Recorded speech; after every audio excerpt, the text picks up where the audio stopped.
شروع اللہ کے نام سے جو سب پر مہربان ہے، بہت مہربان ہے۔ بڑی شان ہے اس ذات کی جس کے ہاتھ میں ساری بادشاہی ہے اور وہ ہر چیز پر پوری طرح قادر ہے، جس نے موت اور زندگی اس لیے پیدا کی تاکہ وہ تمہیں آزمائے کہ تم میں سے کون عمل میں زیادہ بہتر ہے، اور وہی ہے جو مکمل اقتدار کا مالک، بہت بخشنے والا ہے، جس نے 7 آسمان اوپر تلے پیدا کیے۔ تم خدائے رحمان کی تخلیق میں کوئی فرق نہیں پاؤ گے۔ اب پھر سے نظر دوڑا کر دیکھو، کیا تمہیں کوئی رخنہ نظر آتا ہے؟ پھر بار بار نظر دوڑاؤ، نتیجہ یہی ہوگا کہ نظر تھک ہار کر نامراد لوٹ آئے گی۔ اور ہم نے قریب والے آسمان کو روشن چراغوں سے سجا رکھا ہے، اور ان کو شیطانوں پر پتھر برسانے کا ذریعہ بھی بنایا ہے، اور ان کے لیے دہکتی آگ کا عذاب تیار کر رکھا ہے۔ اور جن لوگوں نے اپنے پروردگار سے کفر کا معاملہ کیا ہے، ان کے لیے جہنم کا عذاب ہے، اور وہ بہت برا ٹھکانہ ہے۔ جب وہ اس میں ڈالے جائیں گے تو اس کے دھاڑنے کی آواز سنیں گے اور وہ جوش مارتی ہوگی، ایسا لگے گا جیسے وہ غصے سے پھٹ پڑے گی۔ جب بھی اس میں کافروں کا کوئی گروہ پھینکا جائے گا تو اس کے محافظ ان سے پوچھیں گے کہ کیا تمہارے پاس کوئی خبردار کرنے والا نہیں آیا تھا؟ وہ کہیں گے کہ ہاں، بے شک ہمارے پاس خبردار کرنے والا آیا تھا، مگر ہم نے اسے جھٹلا دیا اور کہا کہ اللہ نے کچھ نازل نہیں کیا، تمہاری حقیقت اس کے سوا کچھ نہیں کہ تم بڑی بھاری گمراہی میں پڑے ہوئے ہو۔ اور وہ کہیں گے کہ اگر ہم سن لیا کرتے اور سمجھ سے کام لیا کرتے تو آج دوزخ والوں میں شامل نہ ہوتے۔ اس طرح وہ اپنے گناہ کا خود اعتراف کر لیں گے۔ غرض پھٹکار ہے دوزخ والوں پر۔ اس کے برخلاف جو لوگ بن دیکھے اپنے پروردگار سے ڈرتے ہیں، ان کے لیے بے شک مغفرت اور بڑا اجر ہے۔ اور تم اپنی بات چھپا کر کرو یا زور سے کرو، سب اس کے علم میں ہے، کیونکہ وہ دلوں تک کی باتوں کا پورا علم رکھنے والا ہے۔ بھلا جس نے پیدا کیا وہی نہ جانے، جبکہ وہ بہت باریک بین مکمل طور پر باخبر ہے۔ وہی ہے جس نے تمہارے لیے زمین کو رام کر دیا ہے، لہذا تم اس کے مونڈوں پر چلو پھرو اور اس کا رزق کھاؤ، اور اسی کے پاس دوبارہ زندہ ہو کر جانا ہے۔ کیا تم آسمان والے کی اس بات سے بے خوف ہو بیٹھے ہو کہ وہ تمہیں زمین میں دھسا دے تو وہ ایک دم تھر تھرانے لگے؟ کیا تم آسمان والے کی اس بات سے بے خوف ہو بیٹھے ہو کہ وہ تم پر پتھروں کی بارش برسا دے؟ پھر تمہیں پتہ چلے گا کہ میرا ڈرانا کیسا تھا۔ اور ان سے پہلے جو لوگ تھے انہوں نے بھی پیغمبروں کو جھٹلایا تھا، پھر دیکھ لو کہ میرا عذاب کیسا تھا۔ اور کیا انہوں نے پرندوں کو اپنے اوپر نظر اٹھا کر نہیں دیکھا کہ وہ پروں کو پھیلائے ہوئے ہوتے ہیں اور سمیٹ بھی لیتے ہیں، ان کو خدائے رحمان کے سوا کوئی تھامے ہوئے نہیں ہے، یقیناً وہ ہر چیز کی خوب دیکھ بھال کرنے والا ہے۔ بھلا خدائے رحمان کے سوا وہ کون ہے جو تمہارا لشکر بن کر تمہاری مدد کرے؟ کافر لوگ تو نرے دھوکے میں پڑے ہوئے ہیں۔ اگر وہ اپنا رزق بند کر دے تو بھلا وہ کون ہے جو تمہیں رزق عطا کر سکے؟ اس کے باوجود وہ سرکشی اور بیزاری پر جمے ہوئے ہیں۔ بھلا جو شخص اپنے منہ کے بل اوندھا چل رہا ہو وہ منزل تک زیادہ پہنچنے والا ہوگا، یا وہ جو ایک سیدھے راستے پر سیدھا سیدھا چل رہا ہو؟ کہہ دو کہ وہی ہے جس نے تمہیں پیدا کیا ہے اور تمہارے لیے کان اور آنکھیں اور دل بنائے، مگر تم لوگ شکر تھوڑا ہی کرتے ہو۔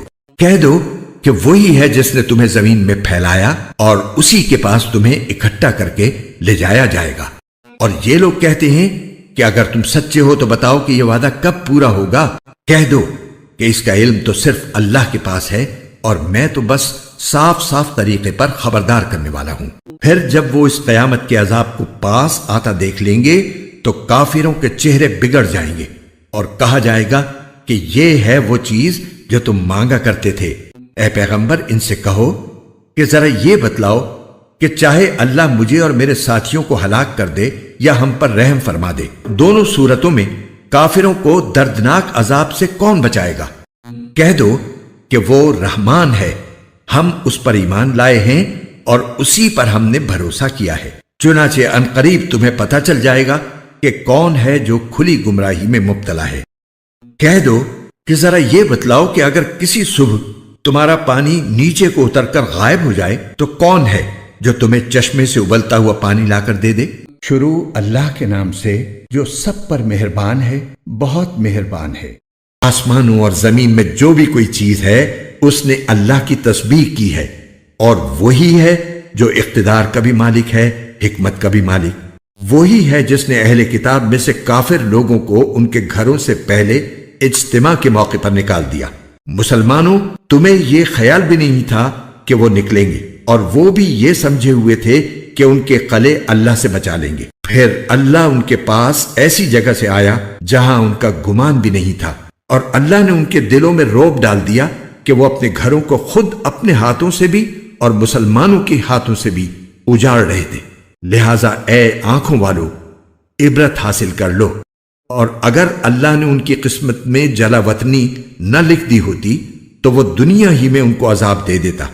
البتہ آخرت میں ان کے لیے دوزخ کا عذاب ہے، یہ اس لیے کہ انہوں نے اللہ اور اس کے رسول سے دشمنی ٹھانی، اور جو شخص اللہ سے دشمنی کرتا ہے تو اللہ بڑا سخت عذاب دینے والا ہے۔ تم نے کھجور کے جو درخت کاٹے یا انہیں اپنی جڑوں پر کھڑا رہنے دیا تو یہ سب کچھ اللہ کے حکم سے تھا، اور اس لیے تھا تاکہ اللہ نافرمانوں کو رسوا کرے۔ اور اللہ نے اپنے رسول کو ان کا جو مال بھی فے کے طور پر دلوایا، اس کے لیے تم نے نہ اپنے گھوڑے دوڑائے نہ اونٹ، لیکن اللہ اپنے پیغمبروں کو جس پر چاہتا ہے تسلط عطا فرما دیتا ہے، اور اللہ ہر چیز پر پوری قدرت رکھنے والا ہے۔ اللہ اپنے رسول کو دوسری بستیوں سے جو مال بھی فے کے طور پر دلوا دے تو وہ اللہ کا حق ہے، اور اس کے رسول کا اور قرابت داروں کا اور یتیموں، مسکینوں اور مسافروں کا، تاکہ وہ مال صرف انہی کے درمیان گردش کرتا نہ رہ جائے جو تم میں دولت مند لوگ ہیں۔ اور رسول تمہیں جو کچھ دیں وہ لے لو، اور جس چیز سے منع کریں اس سے رک جاؤ، اور اللہ سے ڈرتے رہو، بے شک اللہ سخت سزا دینے والا ہے۔ نیز یہ مال فی ان حاجت مندوں مہاجرین کا حق ہے جنہیں اپنے گھروں اور اپنے مالوں سے بے دخل کیا گیا ہے۔ وہ اللہ کی طرف سے فضل اور اس کی خوشنودی کے طلبگار ہیں، اور اللہ اور اس کے رسول کی مدد کرتے ہیں، یہی لوگ ہیں جو راست باز ہیں۔ اور یہ مال فی ان لوگوں کا حق ہے جو پہلے ہی سے اس جگہ یعنی مدینے میں ایمان کے ساتھ مقیم ہیں۔ جو کوئی ان کے پاس ہجرت کر کے آتا ہے یہ اس سے محبت کرتے ہیں، اور جو کچھ ان مہاجرین کو دیا جاتا ہے یہ اپنے سینوں میں اس کی کوئی خواہش بھی محسوس نہیں کرتے، اور ان کو اپنے آپ پر ترجیح دیتے ہیں چاہے ان پر تنگ دستی کی حالت گزر رہی ہو۔ اور جو لوگ اپنی طبیعت کے بخل سے محفوظ ہو جائیں وہی ہیں جو فلاح پانے والے ہیں۔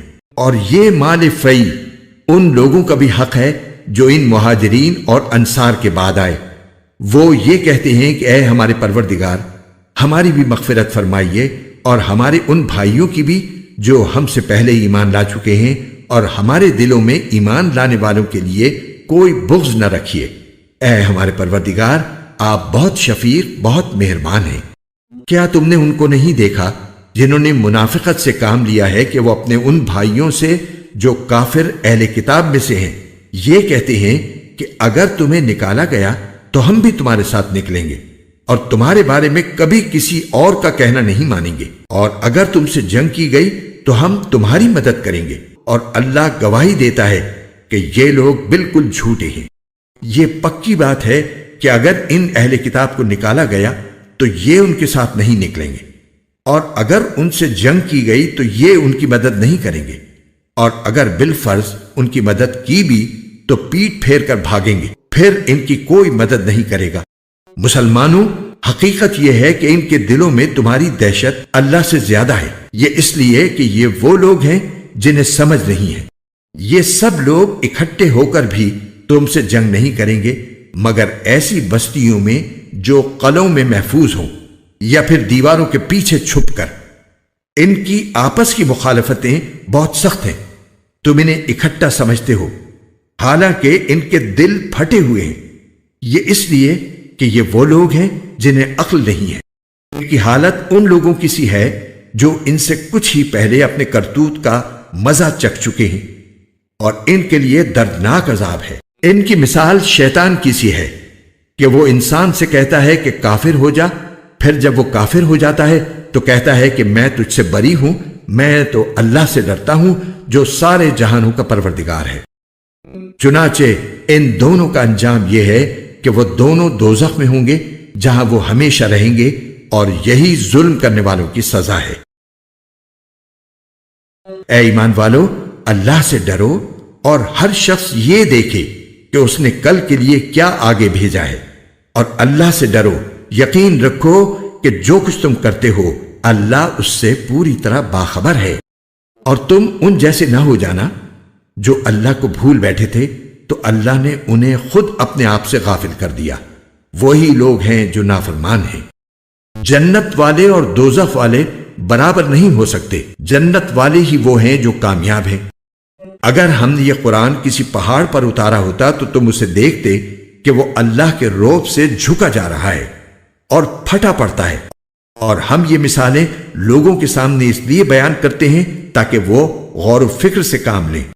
وہ اللہ وہی ہے جس کے سوا کوئی معبود نہیں ہے، وہ چھپی اور کھلی ہر بات کو جاننے والا ہے، وہی ہے جو سب پر مہربان ہے، بہت مہربان ہے۔ وہ اللہ وہی ہے جس کے سوا کوئی معبود نہیں ہے، جو بادشاہ ہے، تقدس کا مالک ہے، سلامتی دینے والا ہے، امن بخشنے والا ہے، سب کا نگہبان ہے، بڑے اقتدار والا ہے، ہر خرابی کی اصلاح کرنے والا ہے، بڑائی کا مالک ہے۔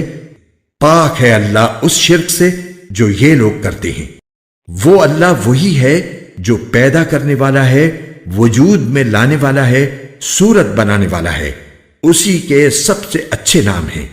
آسمانوں اور زمین میں جتنی چیزیں ہیں وہ اس کی تسبیح کرتی ہیں، اور وہی ہے جو اقتدار کا بھی مالک ہے، حکمت کا بھی مالک۔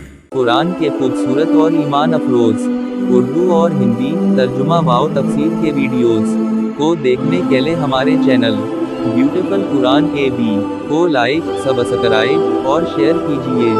شکریہ۔